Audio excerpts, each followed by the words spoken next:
फिरौन की फौज पीछे थी, आगे नीला समुंदर और बीच में बनी इस्राएल डर के मारे कांपते हुए।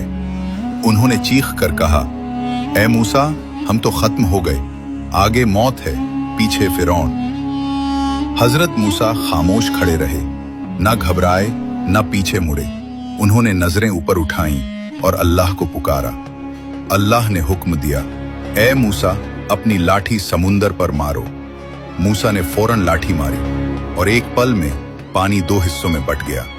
दोनों तरफ ऊंची पानी की दीवारें, बीच में सूखी जमीन का रास्ता।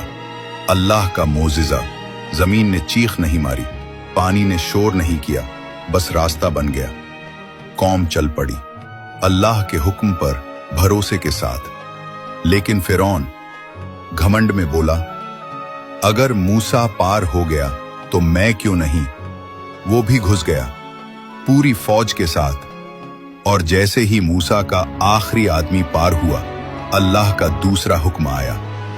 पानी लौटा, गरजता हुआ तेज आवाज में। फिरौन और उसकी पूरी फौज एक ही पल में डूब गई और जमीन फिर से खामोश हो गई। जिन्होंने अल्लाह पर भरोसा किया, उनके लिए समुंदर भी रास्ता बन जाता है।